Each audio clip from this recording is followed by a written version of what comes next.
Ford Focus, ST, and those two letters are really, really important in the context of this car. The Focus is a 5-door or 4-door sedan, but this is a 5-door hatchback version, and the ST only comes in the hatchback. It's a family hatch, but one with a bit of a difference.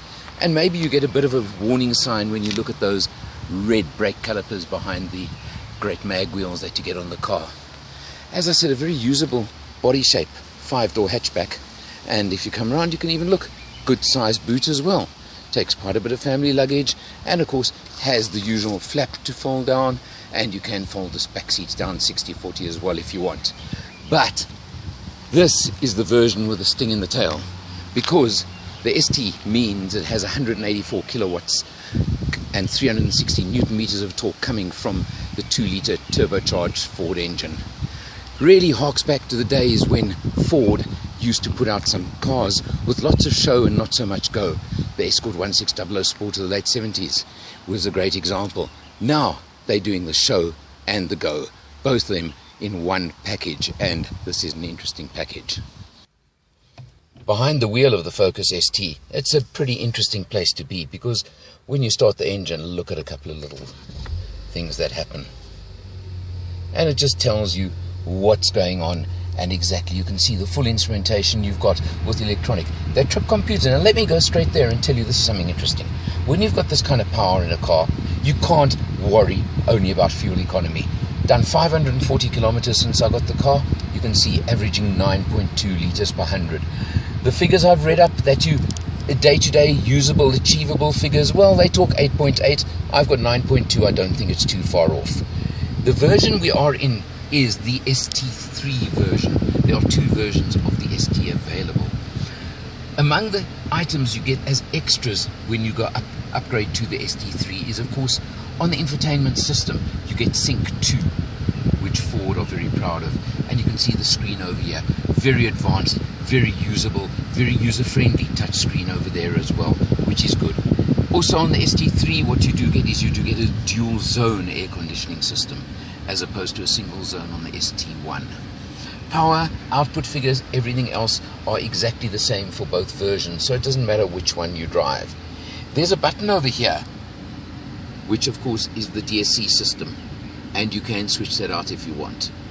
With 184 kilowatts from a turbocharged engine, let me tell you, I was not brave enough to take that switch out. You've either got to be very brave, very stupid, or take it on a track before I would suggest you switch that one out. But it's there if you want. Also has a stop-go system as well, in the interest of saving a bit of fuel that you can operate. Otherwise it cuts the engine out when you stop at a robot, etc. 6-speed manual gearbox. Very, very nice and usable gearbox. I enjoyed this box. Good feel to it, good weight and shift, etc.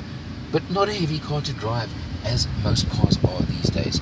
Multifunction steering wheel, of course, with audio controls for your computer on that side, your sound system and phone on this side, and your cruise control over there as well. So they're there. So although it is the sports version, it does have lots of luxury tips and items to it as well. Another item that this car has, and it comes on both versions, that I really find an absolute boom in modern times, is hill start assist. Manual car, but it has that little hold when you put it into gear on a hill that you don't have to struggle with pulling away on hills, etc. Really, really nice. Another really little touch, but I found so useful, is down in the center console over here. There's a little rubberized pad. So if you keep your phone or anything over there, it's not flying around all the time and moving around. It gets held. Such a simple touch, but it is there.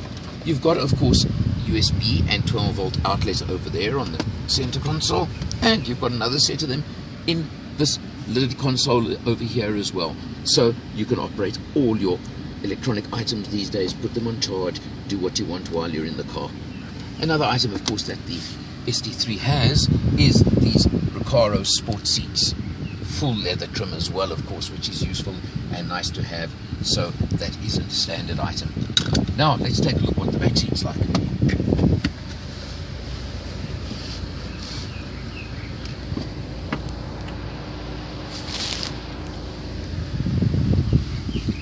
Settling in the back seat, you can see for the seat set for myself, loads of legroom. It is a family-sized hatchback. That's the amazing thing about this car.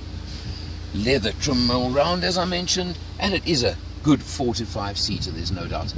Of course, as always, lots of headroom for my hat as well. I've got to be happy with that. So to sum up, 184 kilowatts, 360 Newton meters of torque. The ST3 version, as I'm sitting in right now, 421,000 Rand. You can lose a couple of the luxury items and go down to the ST1 if you wanted 381,000 Rand. Those are the two options you have if you're looking for this engine, this kind of power, in a family hatch. It's almost a schizophrenic type of vehicle because you can cruise along, just potter along 2,000 revs in any gear you want. But with 360 Newton meters of torque, let me tell you, you don't even really need to shift down a gear to put your foot flat, let that turbo kick in and take off. I've had fun with this car, that's all I can say. Obviously there are a few competitors around. Golf GTI is the first one that springs to mind. If you're looking for what used to be called the boy racer, hot hatch, anything of that sort, in that kind of line where it's practical but it's got the performance, the power, the speed you want, well, put this one on your shortlist.